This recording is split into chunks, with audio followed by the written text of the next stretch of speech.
Pour beaucoup d'entre vous, l'été est synonyme de vacances, de détente, et donc je me suis dit que j'allais nous apporter un peu de légèreté, d'autant que l'actualité du monde de la moto, même si elle reste assez bouillonnante, est un petit peu plus à l'arrêt, en attendant justement la fin du mois d'août, où là les choses risquent de très fortement s'énerver, et donc j'ai voulu vous proposer quelque chose d'un petit peu différent, avec, vous le voyez dans ce magnifique décor Yamaha, et bien le top 5 de mes motos favorites actuellement chez le constructeur au diapason. Alors, cette vidéo, bien évidemment, ne comptera que des machines modernes, des motos qui sont actuellement vendues chez Yamaha et homologuées pour la route. Suivez mon regard, je sais que vous comprenez très bien ce que ça veut dire. Si ce genre de contenu vous plaît, si vous aimez bien ces petits tops, n'hésitez pas à me le dire et on pourra le faire pour d'autres marques, peut-être abordé d'une façon un peu différente, les 5 meilleurs roadsters, les 5 meilleures sportives, bref, un petit top assez sympathique et je ne vais pas vous faire attendre plus longtemps. On va commencer avec la 5e place de ce classement, une machine qui pourrait en surprendre certains de n'être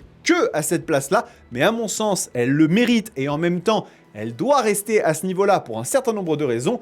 Il s'agit de la Yamaha MT-07 nouvelle mouture. Et oui, celle qui est véritablement l'une des plus grandes stars du monde des roadsters mid-size entrée de gamme, eh bien, méritait à la fois pour moi d'être positionnée dans ce classement parce qu'elle est extrêmement importante et qu'elle a subi des refontes très importantes, mais en même temps, c'est une machine eh bien, qui aujourd'hui souffre aussi d'une certaine concurrence assez affûtée. Pas nécessairement chez Kawasaki, où je pense que la Z650 mériterait eh bien, une vraie refonte, mais la MT-07 est une moto qui aujourd'hui est extrêmement chahutée. Fut un temps où elle était véritablement au firmament de ces roadsters mid-size entrée de gamme. Aujourd'hui, c'est une machine qui est ultra intéressante, attention, et puis avec véritablement eh bien, ces lignes qui ont été inspirées de la MT-09, MT-09 qui sera peut-être également présente dans ce classement, mais eh bien, sur cette MT-07, on retrouve un certain nombre de choses très intéressantes, avec notamment eh bien,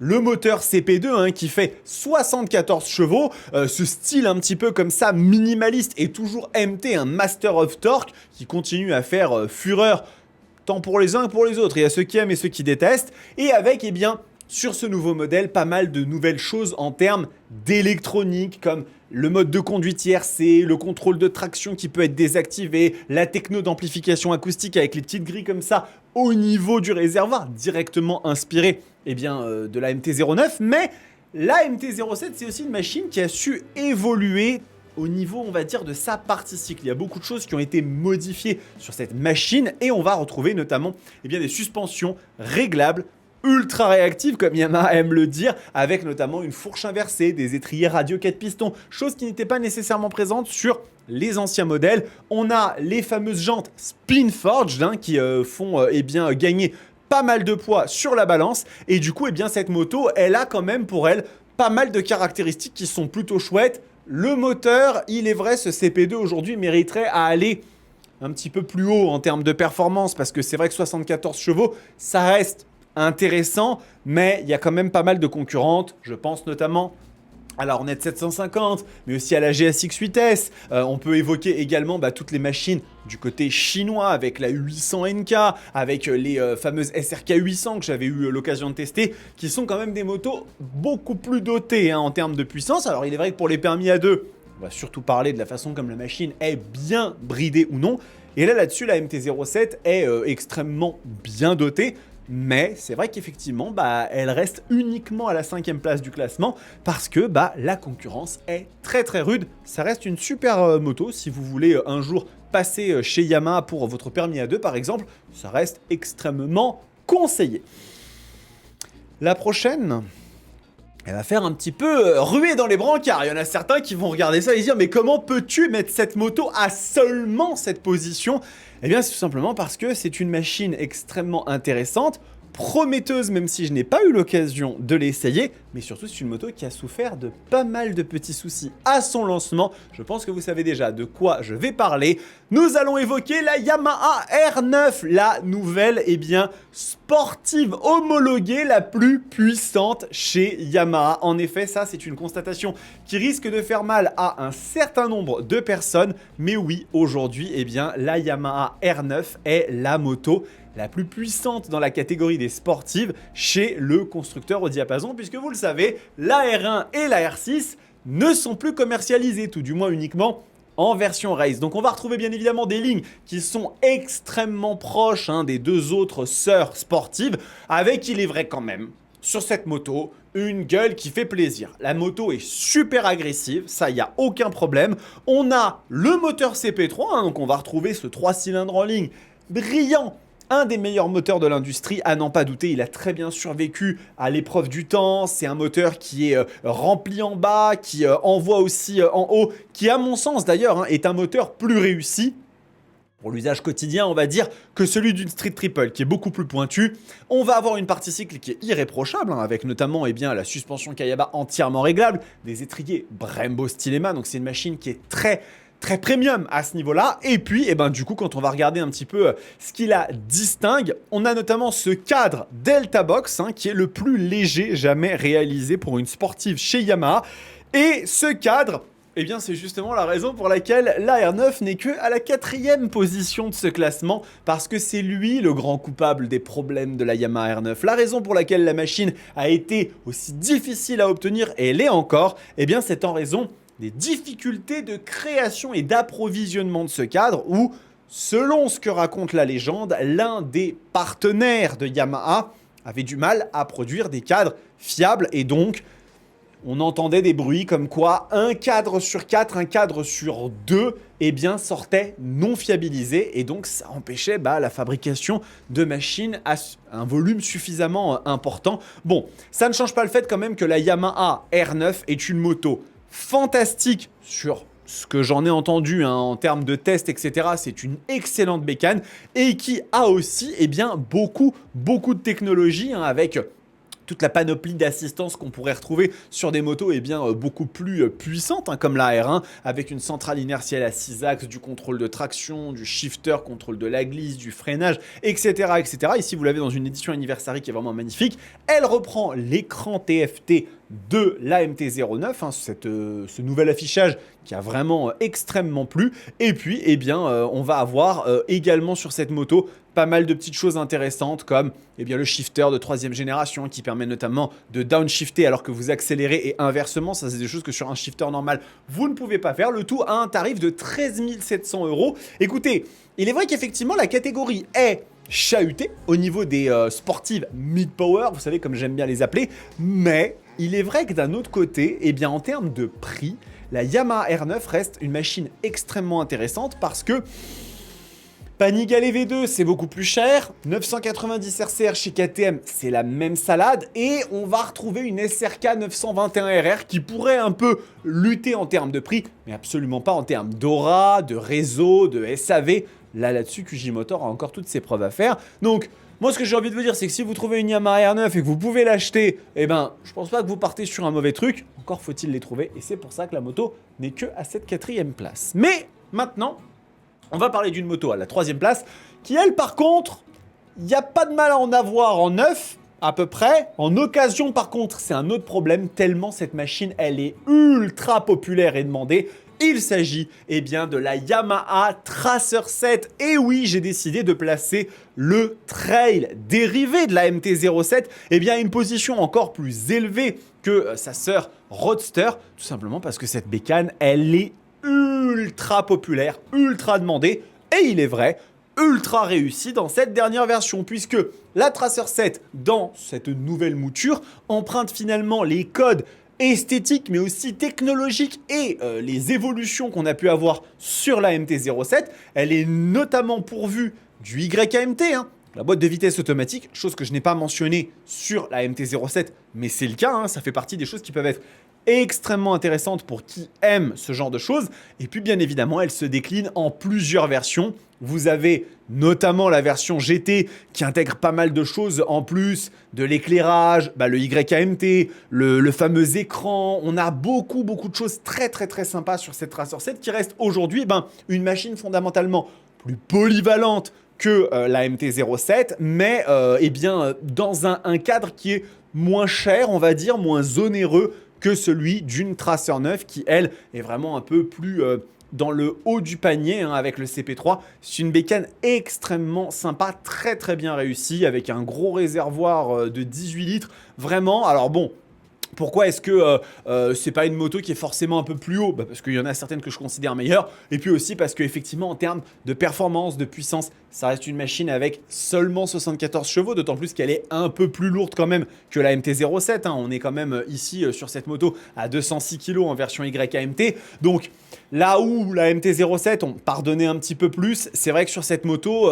ça commence à faire un peu plus lourd, d'autant qu'il existe des alternatives, notamment par exemple chez Honda avec la Transalp 750. Mais néanmoins, cette Tracer 7, c'est une excellente machine ultra polyvalente. Et pour celles et ceux d'entre vous qui veulent faire des kilomètres et des kilomètres dans une moto plus polyvalente qu'une MT-07, c'est vraiment un choix qui est tout trouvé.